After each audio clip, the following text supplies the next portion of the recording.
오늘 저는 시편 30편을 가지고 슬픔이 변하여 춤이 되게 하신 하나님이라는 제목으로 함께 은혜를 나누고자 합니다. 이 시편 30편은 다윗이 죽을 정도의 위기를 느끼는 그런 질병에 걸렸을 때 하나님 앞에 회개하고 하나님 앞에 부르짖어서 회복되어서 하나님을 찬양하는 그 감사하는 시입니다. 그런데 이 30편 1절 위에 보시면 다윗의 시, 곧 성전 낙성가라고 되어져 있죠. 근데 이 다윗은 성전을 건축하지는 못했습니다. 잘 아시는 것처럼 성전을 건축할 모든 재료들을 다 준비는 했지만 실상 성전을 건축한 것은 그의 아들 솔로몬이 성전을 건축했어요. 그런데 다윗이 지은 이 시가 어떻게 성전 낙성가가 되었냐면 이제 이스라엘 백성들, 그 후대의 이스라엘 백성들이 아마도 이제 무너졌던 그 성전을 다시 봉헌할 때 하나님 앞에 올려졌던 그 시이기 때문에 이런 성전 낙성가라는 표제가 붙은 것 같습니다. 오늘 이 시편 30편이 우리들에게 주는 교훈을 살펴보고자 하는데요. 첫 번째, 고난의 때가 바로 하나님을 만날 때라는 것입니다. 2절과 3절을 보면 2절을 보시면 여호와 내 하나님이여 내가 주께 부르짖음에 나를 고치셨나이다 라고 말씀하고 있습니다.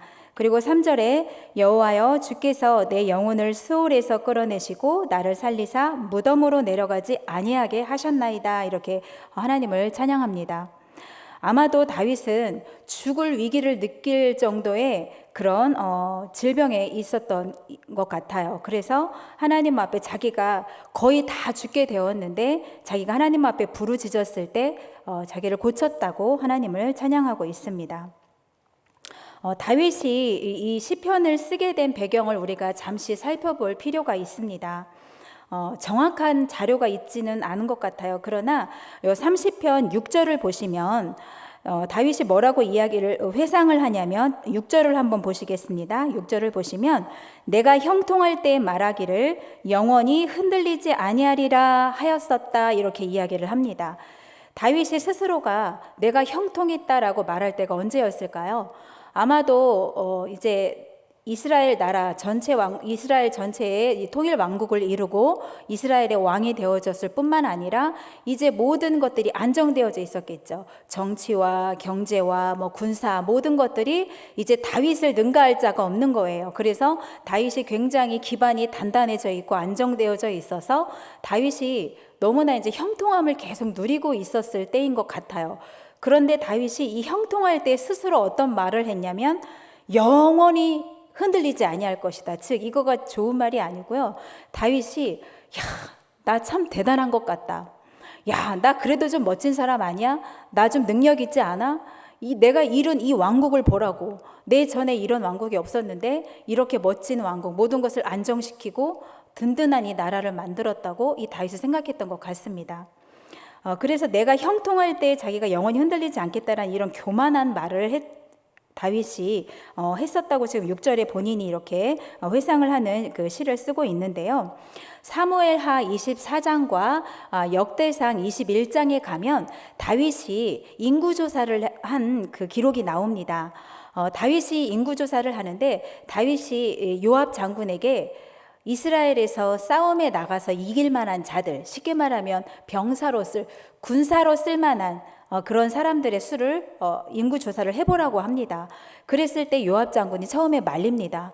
아니 왕이시여, 왜 이스라엘로 하여금 범죄하게 하십니까? 인구 조사를 왜 합니까? 하지 마십시오라고 합니다. 그런데 다윗이 역대상에 보니까 다윗이 요압을 재촉해서 그 말을 듣지 않고 요압에게 인구조사를 하라고 아주 재촉해서 명령을 합니다. 그래서 요압은 충성스러운 또 장군이었기 때문에 이 단에서 부엘세바까지, 그러니까 이스라엘의 북단에서 최남단까지 하여간 이 전쟁에 나가서 이 군사로 병사로 일할 만한 자들을 쓰일 만한 자들을 싸움을 할 만한 자들을 다 인구조사를 합니다. 그런데 하나님께서는 역대상 21장 7절에 보니까요, 하나님이 이 일을 악하게 보시고 이스라엘을 치셨다라고 말씀하고 있습니다. 생각을 한번 해보세요.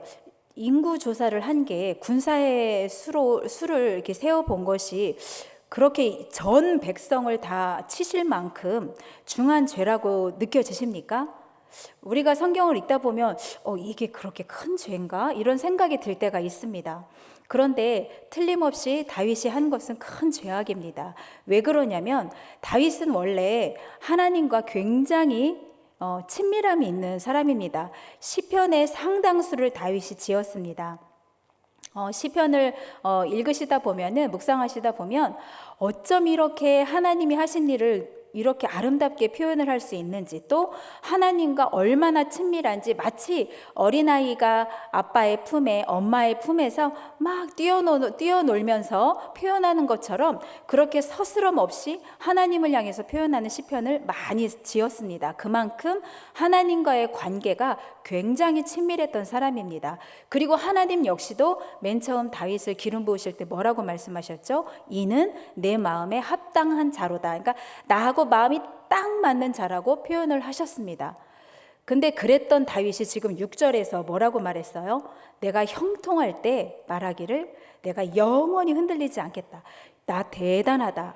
이 정도면 내 왕국은 영원히 이것을 유지할 수 있을 것이다. 즉 하나님을 찬송하거나 하나님께 영광을 올려드리는 것이 하나도 보이지 않습니다. 하나님 없으면 살 수 없습니다. 어떠한 다윗이 굉장히 환난이 많았었잖아요. 사울에게, 또 아들 압살롬에게 정말 너무나 많은 고난과 핍박을 받았던 사람입니다. 광야에 쫓겨가서도 다윗이 지은 시를 보면 하나님 한 분이면 나는 충분합니다. 하나님 한 분만으로 나는 만족합니다. 그러면서 하나님과의 친밀함을 드러냈던 다윗이 이제는 그런 표현이 없어요. 이제 하나님은 온데간데 없고 자기 스스로를 자기가 높이는 교만에 빠집니다. 다윗을 너무나 사랑하셨던 하나님께서는 이 다윗을 그냥 두실 리가 없습니다. 사람의 눈으로 겉으로 보았을 때에는 그것도 왕이 자기 나라에 군사로 쓰일 만한 사람들의 수를 센 것이 뭐가 그렇게 잘못일까라고 보여질 수 있으나 다윗의 중심에는 뭐가 있었냐면 6절에서 얘기하고 있죠. 이 정도면 내 왕국은 영원히 갈 수 있겠다. 이 군사의 수가 어느 정도인지 한번 세어볼까? 그러면 내가 앞으로 얼마나 더 이 왕국을, 이렇게 단단한 왕국을 누릴 수 있는지, 내가 얼마나 대단한 사람이고 내가 얼마나 능력 있는 사람인지 스스로 그것에 자기가 자기 스스로에 만족하고 하나님으로 만족하는 것이 아니라, 그리고 많은 사람들 앞에서도 하나님을 지금 드러내는 것이 아니라 자기 스스로를 높이는 교만에 빠지게 됩니다.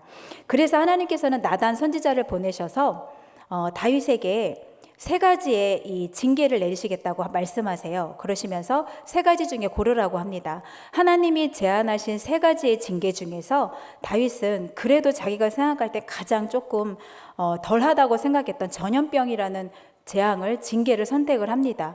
그런데 이 전염병으로 이스라엘에서 장장 사람들이 7만 명이 죽습니다. 이 전염병으로 7만 명이 죽는데, 이 전염병으로 7만 명이 죽어 나갔을 때 하나님이 보시기에도 그 징계가 얼마나 끔찍했는지, 이제 재앙을 내리는 천사가 예루살렘에 가서 또 이 전염병을 내리려고 했을 때 하나님께서는 그 손을 거두라고 하십니다. 하나님이 보시기에도 너무 마음이 아프셨던 거예요. 그런데 다윗은 하나님을 사랑했던 사람이에요. 믿음이 아주 있었던 사람이거든요. 그리고 다윗의 가장 우리가 본받을 만한 것은 무엇이냐면, 다윗도 우리와 똑같이 교만할 때가 있었고 범죄하고 하나님 앞에서 떠난 것처럼 넘어지고 쓰러지는 그런 죄악을 범했을 때가 있습니다. 그러나 다윗이 우리에게 본받을 만한 점은 무엇이냐면, 하나님이 이렇게 징계할 때 즉시로 깨닫습니다. 그리고 회개를 지체하지 않습니다. 바로 하나님 앞에 엎드려서, 하나님, 범죄한 것은, 자기가 인구수를 조사한 것이 왜 조사했는지 다윗은 자기 스스로가 너무 잘 알고 있잖아요. 이제 하나님, 내가 광야에서 쫓겨다닐 때 하나님 없으면 못 살았던 그 다윗은 아니야. 이제 나는 왕이라고 하면서 스스로 교만에 빠졌던, 이제 하나님이 아니어도 된다라는 그런 교만에 빠졌던 다윗 스스로가 빨리 죄를 깨닫습니다. 그리고 자기가 한 일이 얼마나 큰 죄악이고 범죄인가를 즉시 뉘우치고 하나님 앞에 회개합니다. 그리고 말하죠. 하나님, 제가 범죄했습니다. 그런데 제가 범죄했는데 왜 양떼들을 치십니까? 다윗이 제정신이 돌아온 거예요. 백성들을 뭐라고 표현하죠? 양떼라고 표현을 합니다. 그러면서 왜 양떼들을 치십니까? 저와 제 아버지 집을, 저와 제 집을 치시라고, 자기 자신에게 징계를 내리시라고 다윗이 이야기를 합니다. 하나님 앞에.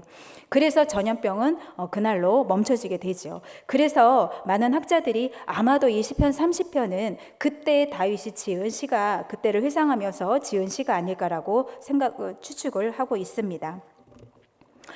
오늘 우리도 다윗처럼 아무런 희망도 가질 수 없는 절망의 자리에, 내가 범죄에서 징계를 당하든 아니면 요셉과 같이 하나님의 어떤 섭리 가운데서 내가 고난을 겪든 우리가 절망의 자리에 우리는 빠질 수가 있습니다. 그 순간에 우리는 어떻게 해야 되냐면, 다윗이 지금 2절에서 말한 것처럼 내가 주께 부르짖었을 때 나를 고치셨습니다 라고 고백한 것처럼, 시를 지은 것처럼 우리도 하나님 앞에 부르짖어야 된다라는 것입니다. 우리가 기도하면 하나님은 반드시 들어주십니다. 그리고 오늘 제가 이제 우리가 이 고난을 만났을 때, 고난의 때가 바로 하나님을 만날 때라고 지금 첫 번째로 제목을 보았는데요. 다윗이 죽을 것 같은 이런 질병에 빠지는 고통, 이 고난을 당하지 않았더라면 아마 다윗은 자기가 지금 교만한 상태로 계속 범죄하고 있는 것을 의식하지 못했을 수도 있어요. 그런데 이 징계가 그때 당시에는 다윗에게 슬프고 힘들고 어렵게 느껴졌을지 모르지만, 궁극적으로는 하나님과의 관계를 다시 회복하고 다시 예전에 하나님과의 친밀한 다윗의 모습으로 다시 회복될 수가 있었다라는 것입니다. 그래서 하나님 앞에 믿는 자들은요, 의미 없는 고난을 당하지 않는다는 것입니다. 어떤 사업을 크게 하셨던 장로님이 계셨답니다. 근데 이 장로님은 아주 믿음도 좋으시고 기도도 많이 하셨던 장로님이셨나 봐요. 항상 기도 생활하는 것을 게을리하지 아니하시고 겸손하시고 이렇게 사업을 잘 해나가셨대요. 사업이 계속해서 번창하고 확장되었고, 이제 사업이 계속해서 확장되다 보니까 공장을 더 새로 이제 증축을 하시게 된 거예요. 그래서 어느 날 공장을 또 크게 증축을 하시는데, 그만 거의 다 지어갔는데 그 새로 증축한 공장, 완성해가는 공장에서 불이 난 거예요. 그리고 이 장로님이 새벽에 불이 났다는 소식을 듣고 그 자리 현장에 달려가십니다. 막상 본인은 너무 다급해서 달려가셨지만 본인이 하실 수 있는 것은 아무것도 없다라는 것이죠. 그냥 다 공장이 불에 다 타서 재가 되도록 서서 보실 수밖에 없었다는 거예요. 얼마나 다리에 힘이 빠지시고 마음이 낙심이 되시고 절망이 오셨겠어요. 그런데 이제 새벽이기 때문에 집에 그냥 가실까 하다가 새벽 시간이 되었고, 본인이 항상 새벽 기도를 하셨던 분이었겠죠. 그렇기 때문에 교회로 가셨답니다. 교회로 가셨는데 마침 이 장로님이 교회로 예배당에 딱 들어갔는데 이제 찬양이 들려왔는데 실수가 없으신 하나님이라는 찬양이 들려왔대요. 장로님은 통곡하면서 그 찬양을 부르실 수밖에 없었답니다. 그 찬양의 가사가 나의 반석이신 하나님, 행하신 모든 것 완전하시네. 나의 생명 되신 하나님, 내게 행하신 일 찬양합니다. 신실하신 하나님, 실수가 없으신 좋으신 나의 주. 장로님이 당한 일을 생각하면 어떻게 이런 찬양을 하실 수 있겠습니까? 그런데 장로님은 이렇게 선포하셨대요. 하나님은 다 아십니다. 하나님은 전능하십니다. 더 좋은 계획이 있는 것을 믿겠습니다. 믿어서라기보단 사실 눈에 보이는 환경은 거꾸로 되어져 있죠. 그러나 믿겠습니다라고 본인이 결단하셨을 뿐만 아니라 입술로 선포하셨다라는 거예요. 하나님이 우리에게 주신 이 말의 권세, 입술의 능력을 사용하신 것이죠. 그러나 우리가 여기서 한 가지 짚고 넘어가셔야 될 것은, 우리가 긍정적인 말, 나는 잘 될 거야, 나는 내일은 더 행복할 거야, 우리 가족은 행복할 거야, 잘 될 거야, 우리 아들도 잘 되고 딸도 잘 되고 남편도 잘 되고 아내도 잘 되고 건강할 거야, 잘 될 거야, 이런 말도 안 하는 것보단 좋습니다. 하는 게 좋습니다. 그러나 우리 믿는 자들은 단순히 어떤 긍정적인 생각을 가지고 이런 말을 자꾸 하면 좋은 일이 일어날 것이다라는 기대감을 가지고 이런 말을 하는 것이 아니라는 거예요. 마가복음 19장 26절에 보면 사람으로는 할 수 없으나 하나님으로서는 다 하실 수 있느니라 라고 예수님께서 말씀을 하십니다. 이런 말씀에 대한 믿음을 가지고 예수 그리스도의 이름의 권세로 우리는 선포하는 거예요. 이 장로님이 너무 이 현실이 끔찍하니까 아, 잘 되겠지. 이건 잘못되지 않을 거야. 나는 잘 될 거야. 이렇게 자기 암시, 자기 최면을 하신 게 아니라는 거예요. 이 장로님이 하신 것은 말씀에 근거해서 본인이 지금까지 만나고 경험했던 나의 하나님, 실수가 없으셨던 하나님, 당장은 이해가 되지 않고 해석되지 않지만 반드시 이 모든 것을 합력하여 선을 이루실 하나님을 나는 믿겠다고 결단으로 끝난 것이 아니라 입술로 선포한 것입니다. 믿음의 선포라는 것이죠. 그리고 마가복음 9장 23절에서 24절에 보시면 그 귀신 들린 아들이 불에도 넘어지고 막 이렇게 하는 것 때문에 그 아버지가 너무 마음이 안타까워서 귀신 들린 아들을 예수님 앞으로 데리고 옵니다. 그리고 예수님한테 뭐라고 이야기하죠? 이 귀신 들린 내 아들, 막 밤낮으로 여기도 불에도 넘어지고 이렇게 다치고 하는 내 아들을 좀 하실 수 있으면 좀 고쳐줘 달라고 이야기를 합니다. 그때 예수님께서 뭐라고 말씀하시죠? 할 수 있거든이 무슨 말이냐? 믿는 자에게는 능히 하지 못할 일이 없느니라라고 말씀하십니다. 그리고 그 아버지에게 뭐를 먼저 고쳐주시죠? 말부터 바꿔주시는 거예요. 할 수 있거든이 무슨 말이냐? 믿는 자에게 능히 하지 못할 일이 없다. 그러니까 이 아버지가 뭐라고 이야기를 합니까? 크게 소리질러 이르되, 부르짖는 것이죠. 크게 소리질러 이르되 내가 믿나이다. 그렇게 이야기를 합니다. 그러면서 나의 믿음 없음을 도와주소서 이렇게 이야기를 합니다. 이 시간 저와 우리 성도님들의 믿음 없음이 완전히 고쳐지시는 시간이 되시기를 간절히 바랍니다. 고난 앞에서 가장 힘들게 하는 것은 그 상황이나 타인이 아니라고 합니다. 고난 앞에서 가장 힘들게 하는 것은 자기 자신이라고 해요. 고난에 반응하는 나 자신의 태도에 따라서 불행해질 수도 있고 이것이 고난이 아닐 수도 있다라는 것입니다.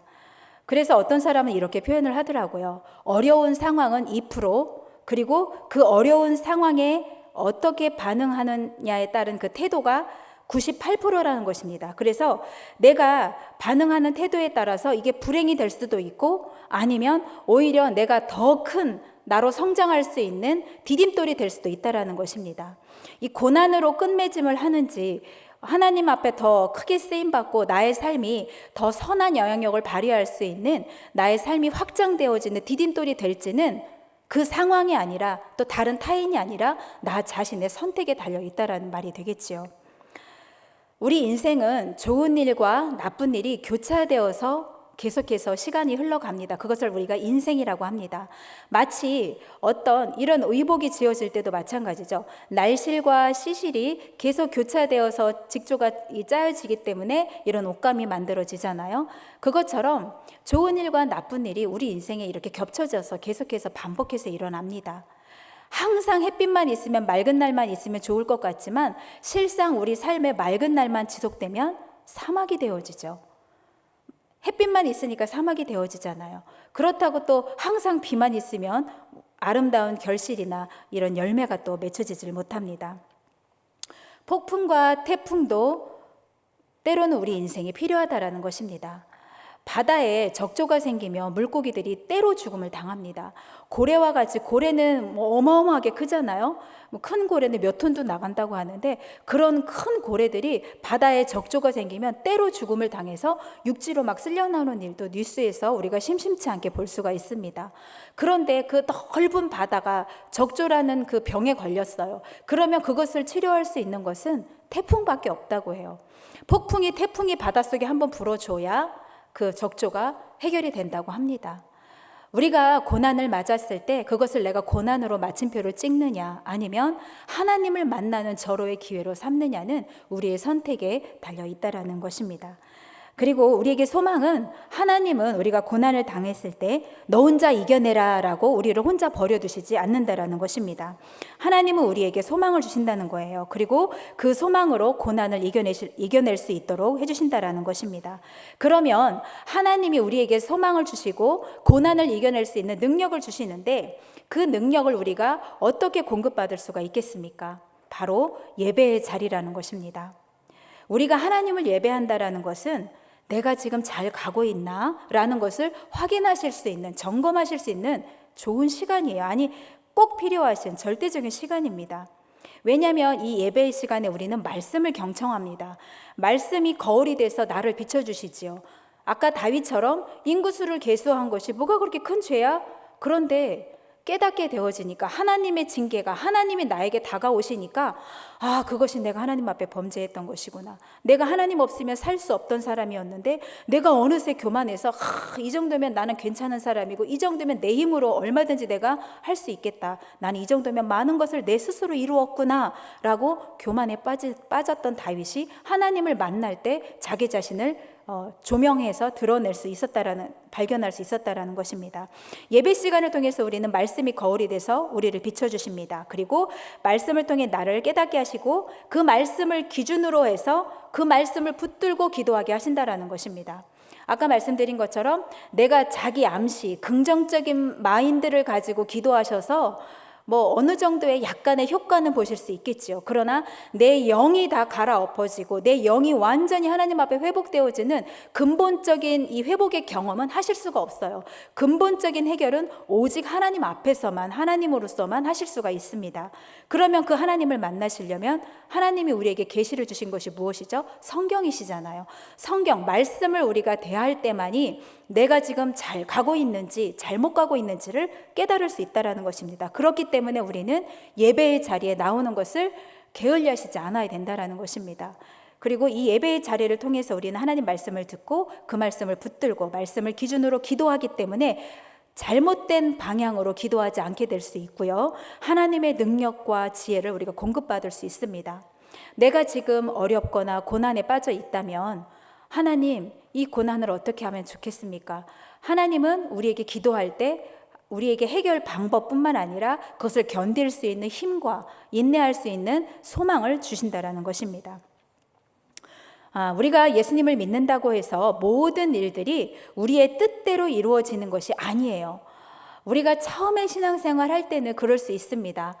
내가 병이 있기 때문에 예수님을 믿으면 병이 낫습니다 라고 우리가 전도하셔도 괜찮고, 실제로 처음에 병든 사람이 교회 올 때는 병만 낫기를 바라는 마음으로, 병을 고치기를 바라는 마음으로 교회를 옵니다. 예수님을 믿게 됩니다. 그러나 처음의 시작은 그러했지만 나중은 점점 성장이 있어야 된다는 것이죠. 오늘 우리에게 목사님을 통해서, 담임 목사님을 통해서 주신 말씀이 깃드는 나무였어요. 그렇죠? 근데 아까 목사님이 너무나 좋은 비유를 해주셨습니다. 우리가 처음에 하나님을, 예수님을 믿을 때는 마치 가지가, 연한 가지가 나와 있는 것처럼 아주 아기새 몇 마리밖에 깃들을 수가 없겠죠. 그러나 우리는, 하나님께서 우리에게 원하시는 것은 무엇이죠? 믿음의 성장, 장성한 분량에 이르는 믿음 갖기를 원하십니다. 이것은 우리에게도 똑같이 주셨어요. 자녀를 낳았으면 자녀가 기저귀를 떼고 걸음마를 하고 이제 말을 하고 학교에 가서 공부를 잘하고 또 순종을 잘하고 하나님 잘 섬기고 결혼하고 또 자녀를 낳고 이렇게 사회에 선한 영향력을 끼치고 하나님의 영향력을 또 끼치고, 이렇게 성장하는 것을 보셨을 때 부모로서 내가 그래도 이제는 마음이 안심된다, 큰 일을 내가 다 이룬 것 같다라는, 큰 숙제를 잘 해내신 것 같은 그런 마음이 드시잖아요. 마찬가지라는 거예요. 하나님이 우리를 이 땅에 보내셨을 때에는 항상 이렇게 작은 마음으로, 처음에 내가 예수를 믿기 시작했을 때 그 마음만 가지고 20년, 30년을 지나기를 원하지 않는다는 것입니다. 내가 신앙생활한 연수가, 처음에 시작은 비록 병을 고치기 위해서, 어떤 문제를 해결받기 위해서 예수님 앞에 나왔을지라도 이제 내가 점점 신앙의 연수가 깊어가고, 내가 10년이 되었고 20년이 되었으면 10살에 맞게, 20살에 맞게, 50살에 맞게, 60살에 맞게 그렇게 우리의 신앙은 성장해져야 되고, 지금 스스로를 한번 생각해 보셨을 거예요. 저도 오전에 설교를 듣고 잠시 생각을 해 보았습니다. 나에게는 얼마나 많은 사람들이 깃들을 수 있을까?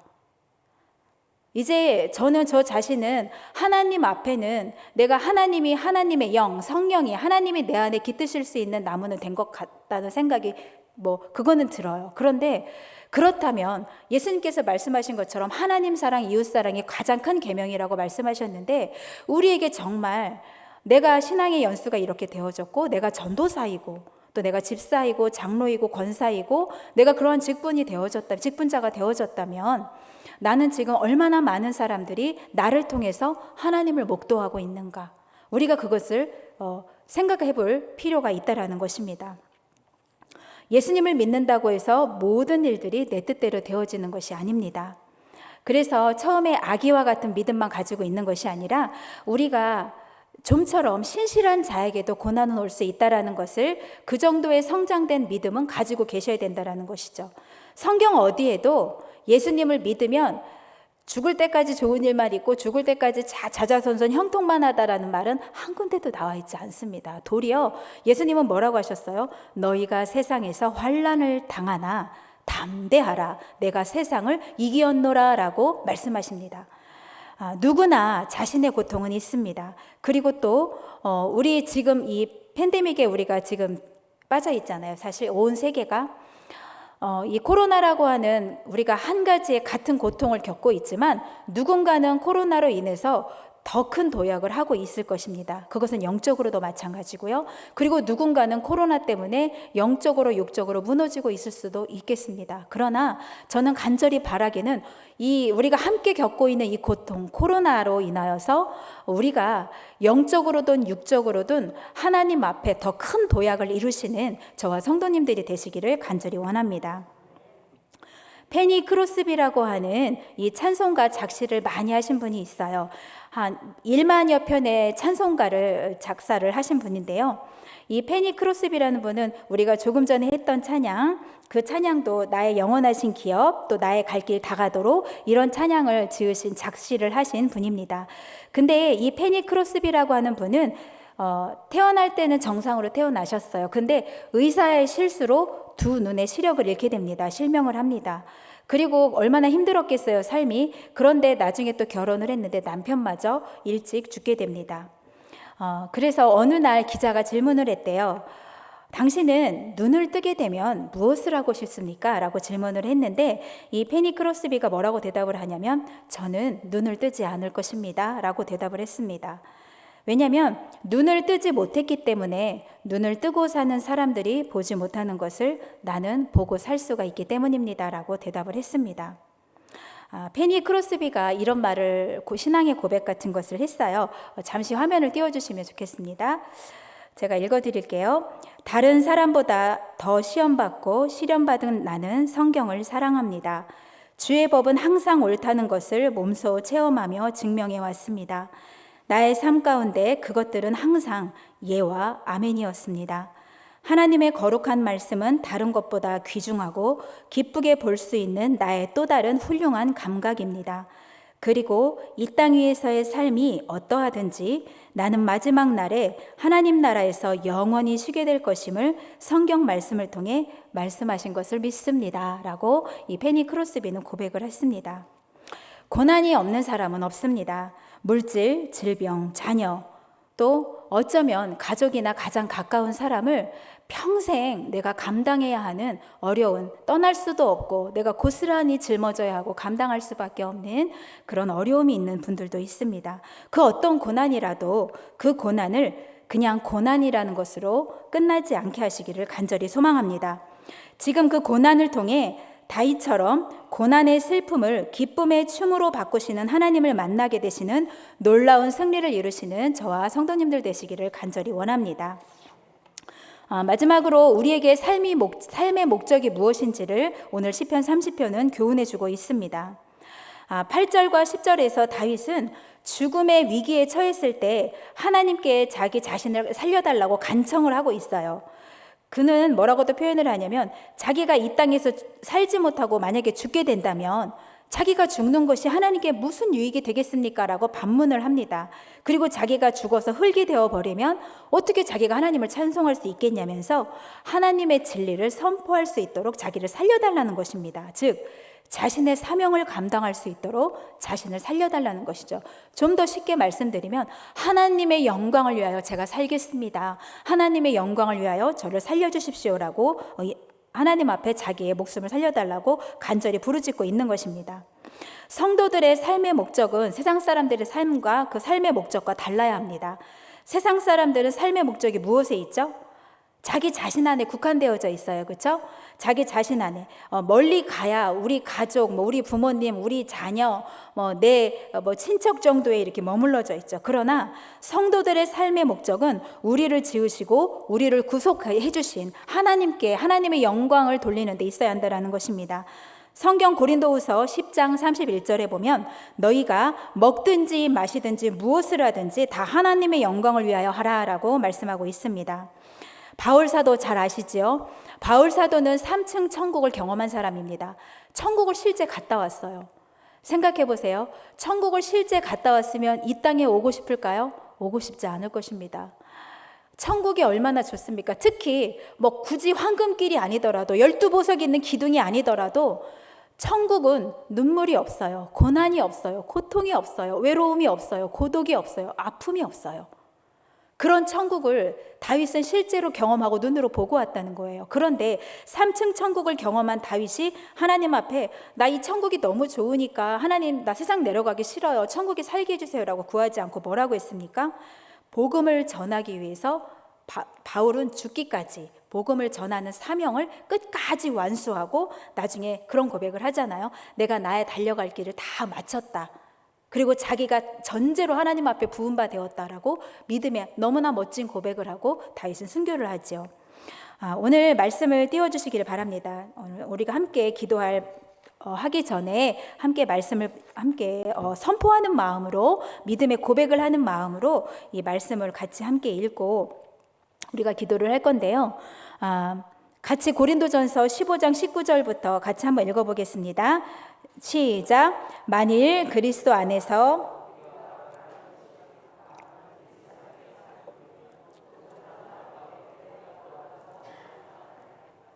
아멘. 로마서 14장 7절과 8절입니다. 우리 중에 누구든지 자기를 위하여 사는 자가 없고 자기를 위하여 죽는 자도 없도다. 우리가 살아도 주를 위하여 살고 죽어도 주를 위하여 죽나니 그러므로 사나 죽으나 우리가 주의 것이로다. 빌립보서 1장 20절입니다. 나의 간절한 기대와 소망을 따라 아무 일에든지 부끄럽지 아니하고 오직 전과 같이 이제도 온전히 담대하여 살든지 죽든지 내 몸에서 그리스도가 존귀하게 되게 하려 하나니. 아멘. 오늘 슬픔이 변하여 춤이 되게 하신 하나님으로 그 제목으로 말씀을 함께 나누었습니다. 고난의 슬픔은 범죄함으로도 찾아올 수 있지만 신실한 성도에게도 올 수 있습니다. 그러나 하나님을 떠나지 않고 예배의 자리 가운데에서 오늘 다윗처럼 하나님 앞에 부르짖으시면 하나님은 우리의 어려움 가운데 그것을 잘 이겨낼 수 있도록 우리에게 소망으로 다가와 주시고 우리에게 구원의 손을 내밀어 주시고 회복의 손을 내밀어 주실 줄로 믿습니다. 우리 이 시간 기도하시기를 원하는데요.